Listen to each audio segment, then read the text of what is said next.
Welcome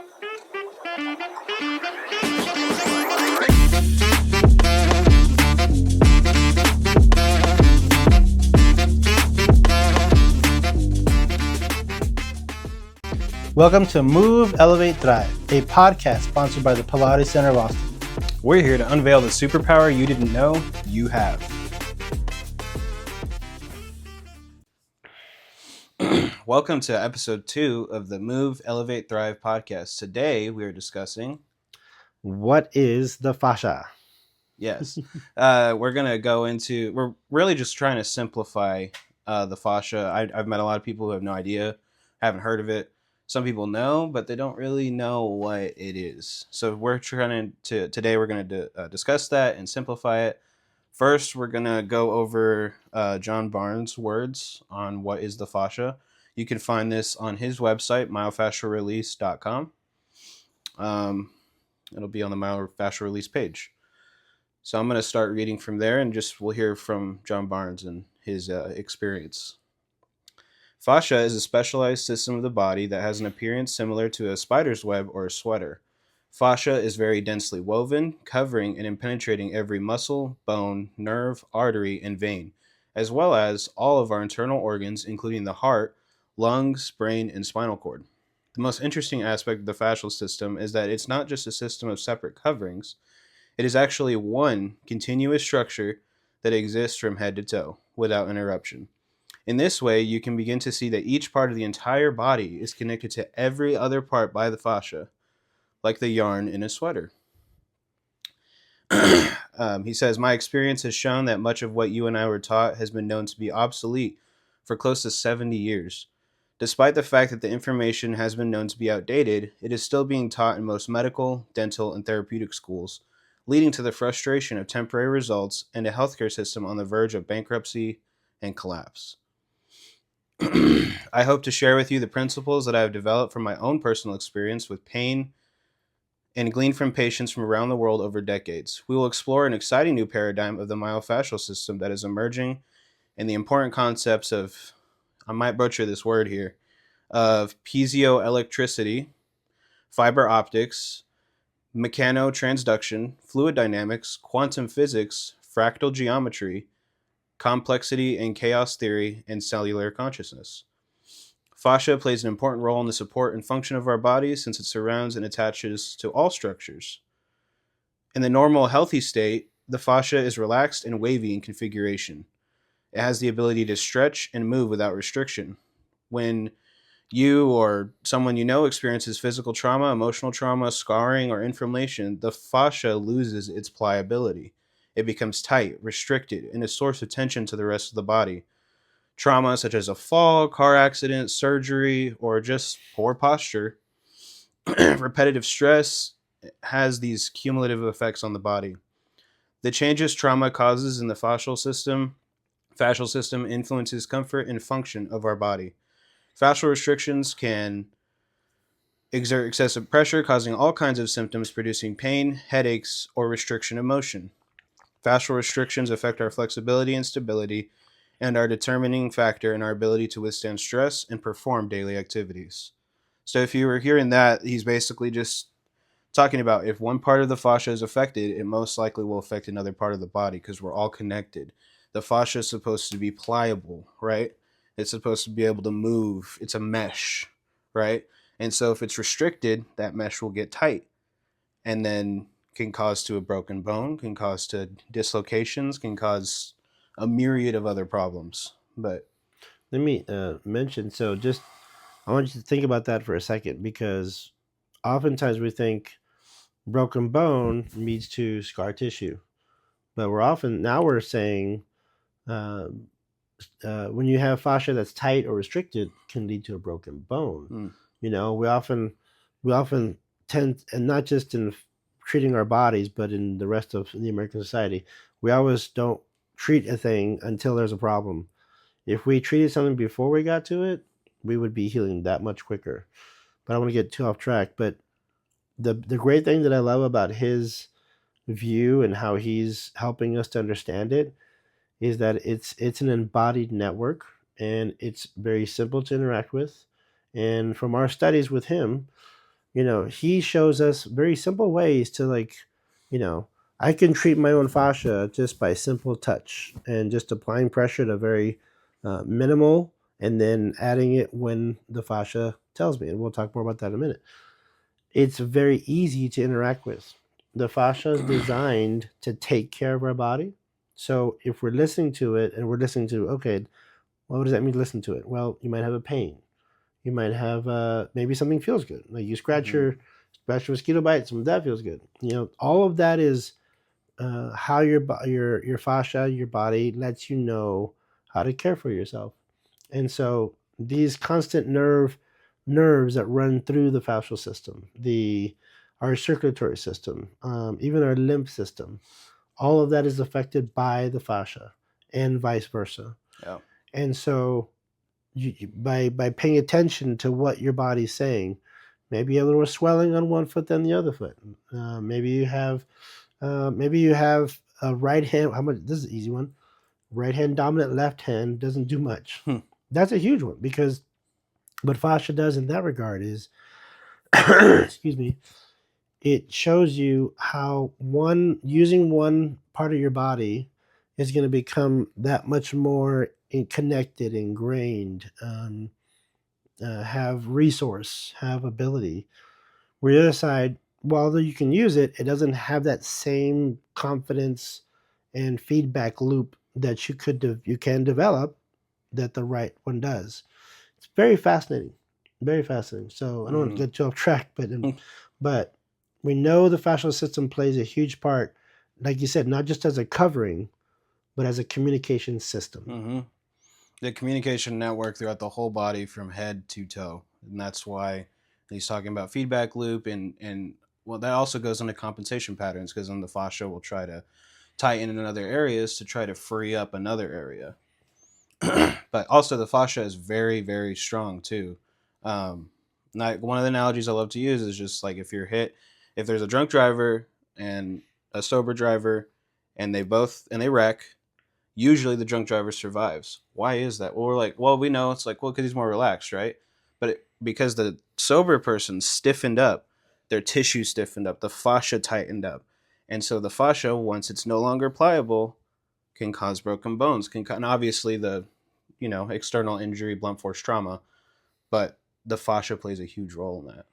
So it's so important for us to be pliable, to be loose and relaxed, not drunk, but loose, and just relax, just be comfortable in yourself. So Yeah. you want to talk about your experience with fascia over your career?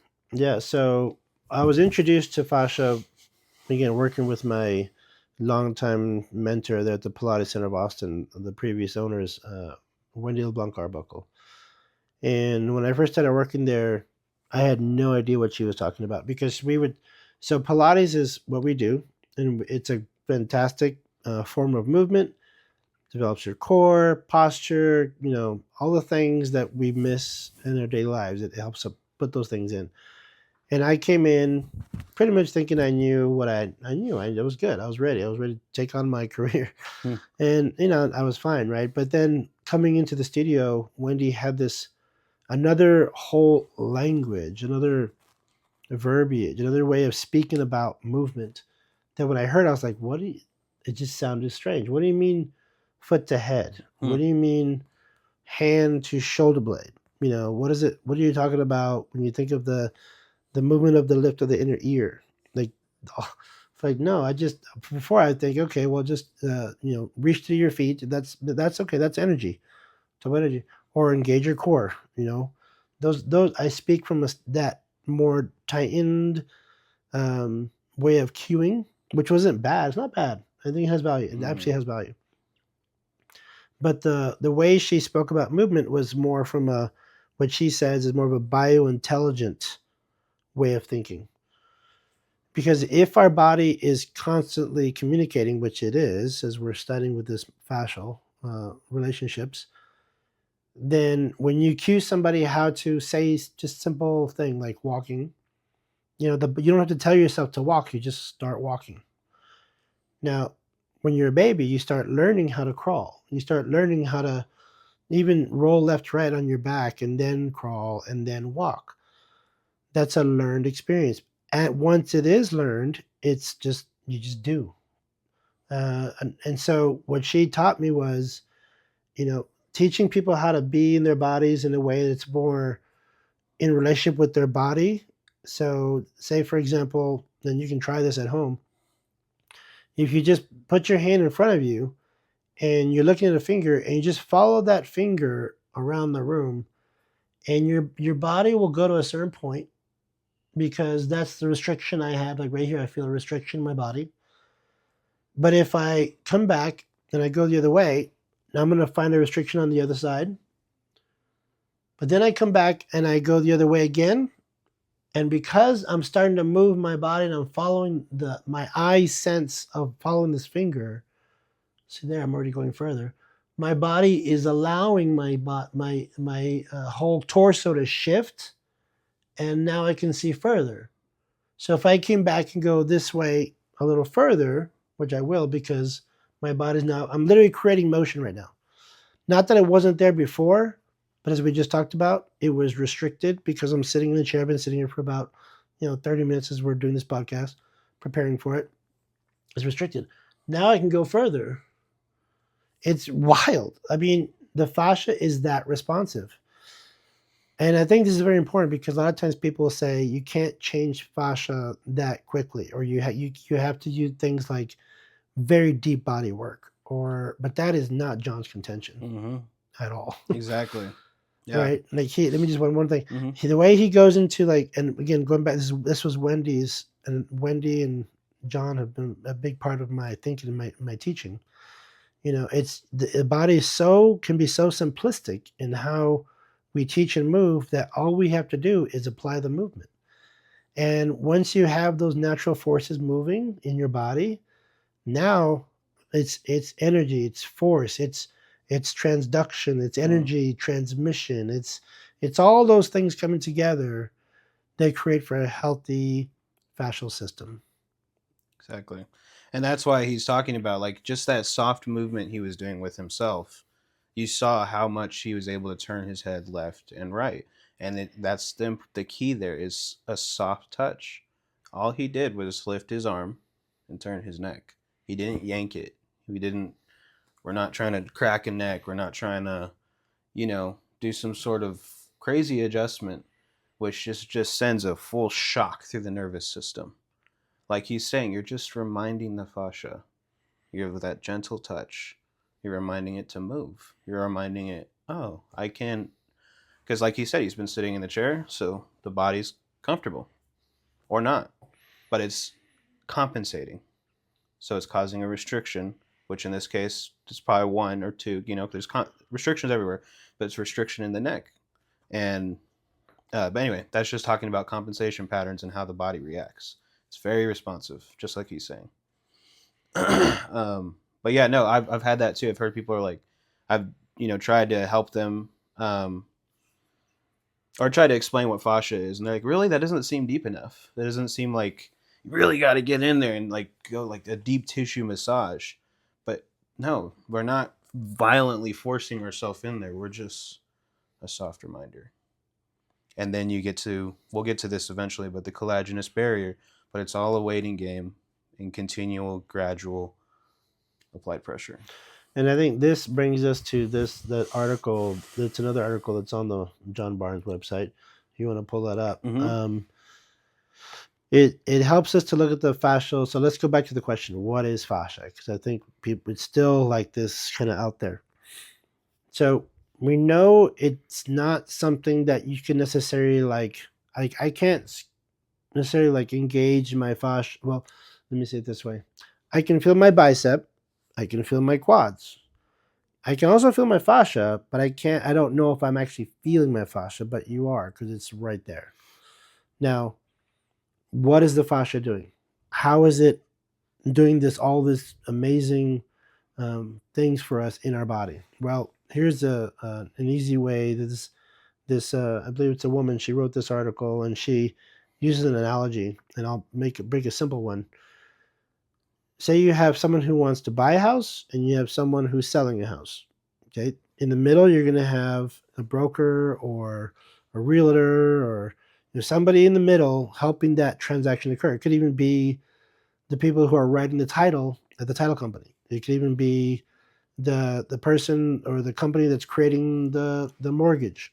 It could be the bank that's helping to transmit the cash to get to this one to the other. The people in between those two people, the buyer and the seller, that's the fascia. Like it's creating these avenues of communication. You're solving a problem. You're helping something occur. You're transmitting information, but you're also receiving information. It's all those things. And so, what is It's Jennifer, the name. Yeah, what is her name? Her name. This article is by Jennifer Brandel. The article is titled "Invisible Landscapes," and again, this will be linked in the bio. Yeah, so I would highly encourage you read that. Very simple way. It doesn't go into too much depth as far as like the scientific, and that's not our goal today. We're not going to get into the science behind the fascia. We're trying to help you get more of a sense of what it is and what it's doing in your body. Yes. So now I'm kind of just gonna like surmise this article. I'm not gonna read the whole thing. It's pretty long, but like you said, please go read it for yourself in your free time.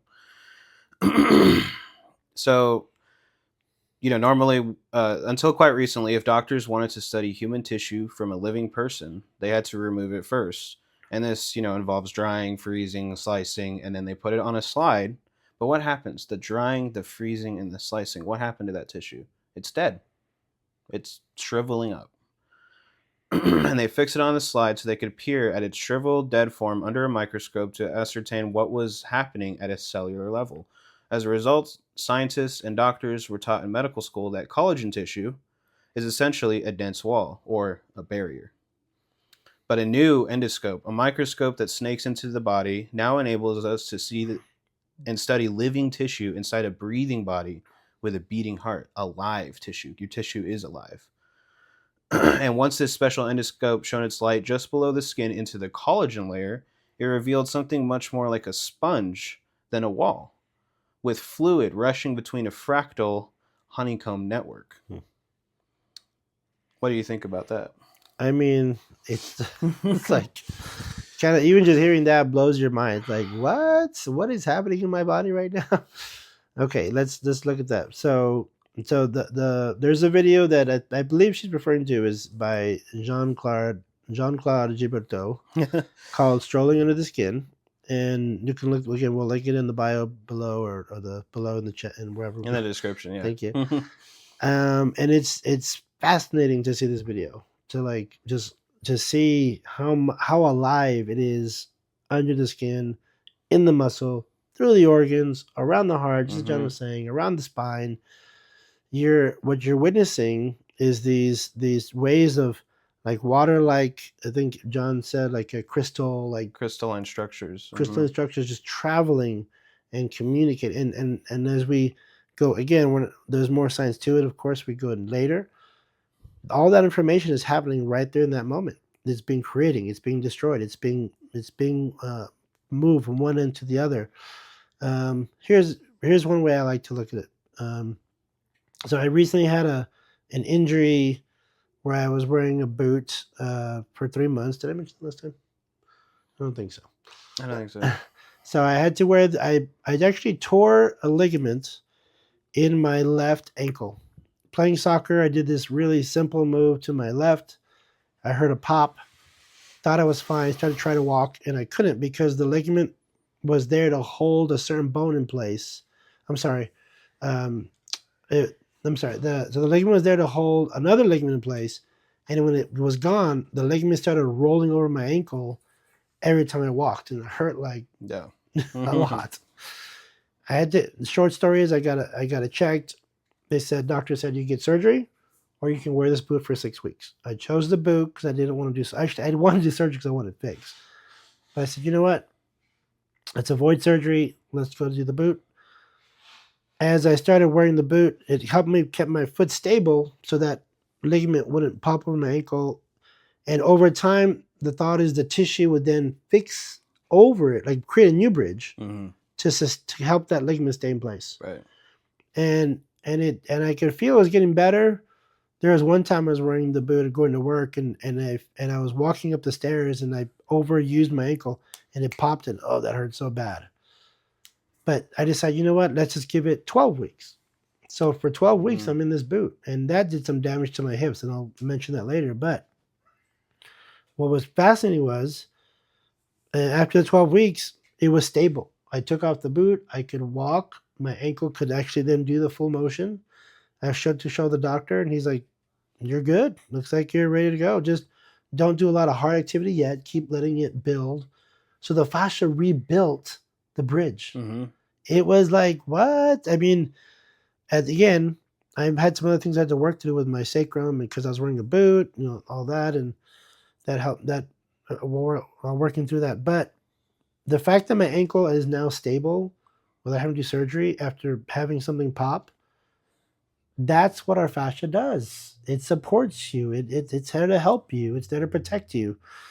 Now, there's some times where you have to then go in and break up some scar tissue that may have be too much. Like you can develop scar tissue to do the support, but then there might be too much around the joint that's kind of messed with the rest of my foot. So we work that area too and open that up. But this is what the fascial system is there for you to do. It creates the communication, so it knows what it needs. It went in there and created that new bridge, and now the ankle's stable again. Yeah, it's amazing what the body is designed to do. The body is designed to heal constantly. It's designed to change constantly, and that's why, like, holding something in place for so long can help rebuild. Right, and that's what we're taught. If you break a bone or like tear a ligament, and they have you wear something, they're like, okay, so what's going to happen is tissue is going to form and replace what's broken. But they don't really tell you what it is. It's the fascia intertwined with everything, helping push and create new tissue. And obviously, that goes all the way down to a cellular level to create new tissue. And then again, like he was saying, the boot got some issues with his hips, and so that it still needs work, right? Because it's still an unnatural position to be in a boot for that long.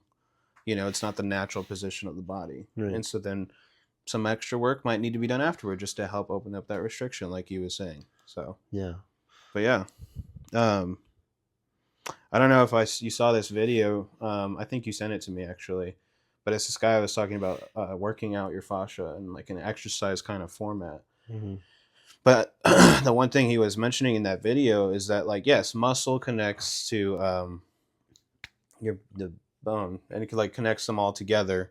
But what's really happening in your body is your bones and ligaments are held in suspension by the fascia, and that's how we move. That's why we're so fluid. Unless we're restricted, then we're not, and we can only have a restricted range of motion. But I thought that was pretty fascinating. It is, and there is ways to work out your fascia in a specific, like, dedicated manner. Yeah.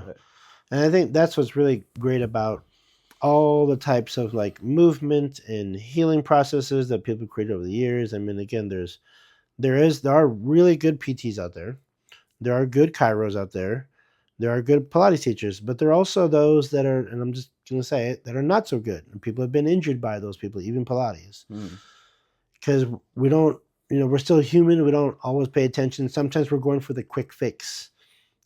John Barnes' stories was he was a PT and he could help people get better for a time, but then injuries or problems return. Yeah.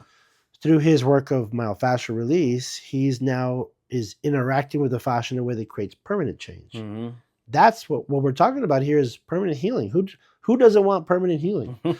Yeah. I mean, we want to be, obviously we know everybody has their day, but if we can have our bodies feel free and do the things we want to do, isn't that our goal? I mean, and so this is the conversation that needs to be more enlivened. And I don't just mean out in the world, I mean in you and in each one of us.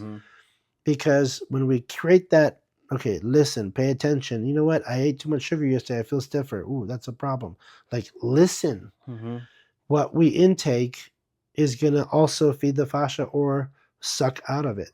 And it gets stiffer too. I just read an article today or a story of this woman who created something to help with cancer, and it's just whole food plant based diet is a very good diet, and usually that helps like to get um, oxygen better into the cells than just of course eating other foods that are based in the stores or the stuff that's just not healthy, Mm-hmm. fast food or processed food. And so she's like, no, whole foods, food that really just nourishes your body, colorful foods. Wendy's tell me all the time, Wendy and Michael, eat foods with color. Always have a plate of color because that has more richness to it. And that will feed your body. It feeds you. Like who doesn't like a good bowl of stew, Or what do we eat when we're sick? Chicken soup, because it has a lot of like obviously protein and the broth, but also has some greens because you throw some Mm-hmm. of that in there. Healing, That's so how we feed ourselves is how healthy the fascia will be able to do its work. Right. Mm-hmm. And also with those restrictions, because you have to remember, like going back to like cancer research and stuff like that, we have cancer cells, you have cancer cells, everyone does in your body as of this moment, but they're being held at bay by your fascia if it's not restricted. But when it's restricted, all those cancer cells, all those parasites, and everything else starts forming and forming and forming and forming until it's just a big lump, seroma, whatever you might have, and it's just there. And then eventually, obviously, tension will form and it's going to break through into the rest of the body. And then that's how sadly, we get to the stage 4 of all the different types of cancers. But that's why it's so important. If the body is open, if the body is able to move, it can heal itself. Mm-hmm. Yep. So, So let's go back. So again, our goal is to answer that question. What is fascia? I think we covered some things covered here. some good things. Yep. And we'll have list some things down you can check on. I think if we get down to the actual, just what is fascia? It's and now they're saying it's an organ, by the way. They're starting to medically call it an organ. Mm-hmm. Instead of throwing it away. Now they realize, no, this has importance. This organ, this tissue, this head to toe covering is part of how you live in this world, how you communicate in this world, how you operate your day, how you rest and go to sleep at night. It's part of everything else too, right? Like if Jacob mentioned earlier, if I'm not able to calm my nervous system, my fascia is always on alert because it's protecting me. Mm-hmm. So how you're on your mind is going to play a role as to how your fascia responds. So some of you are very tense. Some of you are going through a lot of stress. I know I do mine as well. And what I come back just the other day, we did this breathing practice with Wendy. We should have a good breath podcast because that's so important. But we talked about how important it is to be in a breath practice that helps you calm and relegate your nervous system. Well, that will help your fascia also do its job. Everything connects. So it's not like the fascia is everything. It certainly is surrounding everything and doing a lot for everything. But you also want to take care of your diet, take care of your nervous system, take care of your sleep. Be kind to yourself. Yep. Yeah, that's something I'm trying to do for myself. And then if you want to get to the article, and just there's this one section here where she discusses this new word for the fascia. So now we have this shared language, or at least a word for this system or this organ or this infrastructure that's been revealed as a fluid-filled superhighway spanning the entire body. And here she refers to it as the interstitium. And here's just a glimpse of what's being known about it. The structure of the interstitium is fractal. It exhibits the same pattern at various scales, but it's unified. While scientists have seen glimpses of this mesh-like network before, they had not realized that it connected the entire body, just underneath the skin and wrapping around organs, arteries, capillaries, veins, head to toes. It moves 4 times more fluid through the body than the vascular system does. That's insane. Wow. The fluid isn't blood, it's a clear and pre-lymphatic substance carrying within it nutrients, information, and new kinds of cells that are only just being discovered. It's also a conduit for cancer spread, like we just discussed earlier. Turns out that cancer cells moving through the interstitium's channels are pretty fast. Um, the interstitium can be seen with the naked eye during surgery. It wasn't even though it can be, it wasn't really noticed or regarded until now. Like we said, once they cut into a cadaver, they just throw it away, or to a cadaver is a human body used for research. There's an entire scientific revolution set to unfurl as more studies are peer reviewed and more science books and classrooms integrate its existence into their cosmologies. We're at the beginning of it all. And then she goes on to discuss where she learned about this. But I hope I think that's a little bit more descriptive of what we're talking about here. Mm-hmm. What helped me, if you watch that video showing under the skin, at first you might just think, what is this? It's just grainy with some light, might even look like an ultrasound. But just imagine the mesh. Imagine that mesh. Look at the light and where it's going in that video. And you can see that fluid and you can see it moving and like it's alive. It's amazing. Because you're alive. Because you're alive. Yeah, exactly. And cadavers are not. That's right. And so how can we fully know about ourselves from a cadaver, And what we want to change is your thought process. Because like we're always like, well, I don't know what's wrong with me. I'm just going to go to my doctor. But no, you're you. You know yourself better than anyone can know you. Yes, a doctor can know more about your what is in your body, right? He might know all the right names, all the right words, but you truly know what you're feeling, where you're feeling it, if you can channel that and really be in tune with yourself. That'll definitely help you recognize something before you have to go to the doctor. We're not saying doctors are not good, because yes, go see the doctor if you have to, please. Exactly. Yes, they are still life-saving, and they're very necessary. Yeah. So, yeah. But at the same time, we're talking about also pre-medicine. Like before you get to that point, you start like get that pill, take this. Again, some of those necessary, but there's so much you can do for yourself before that occurs. Why not choose that? Now, again, in this society, time is of the essence, right? We're all in a hurry. We're all trying to get here and there and everywhere. I want to encourage slow down, take the time you need, take the time off, take a 2 week break, take a 10 day break, take a 1 day break, listen to your body. Just, we'll look at different ways that you can do it in the future as we go along in this conversation. But our point is in this whole podcast is to move, elevate, thrive, keep you moving, be in your process of movement, elevate your movement by how you think about your movement. It doesn't necessarily mean do more weight. It means listen to your body. Am I ready for more weight? Ask that question first, and then you'll thrive. I promise you that. Your body actually already is. Like we said, the body's there to take care of you, help you go through your daily life, and it will help you do that. Sometimes at the very lowest level, because you're not fully ready to take on that next level. But if you're listening and you're putting in what you need, you will thrive. So, I think we may even just look at this further in a second podcast, because I think we'll come to a close today. But this has been good. I hope it helps you to think about what is the fascia. We'd love to answer more questions. If you have some, feel free to send them in. Of course. And just remember, everything we talked about today will be listed in the description below. Please check out myofasciarelease.com. There's a myriad of resources there for you to study on your own time, and they're trusted. So you don't have to worry about that. But yeah, thank you for listening and coming along this journey with us.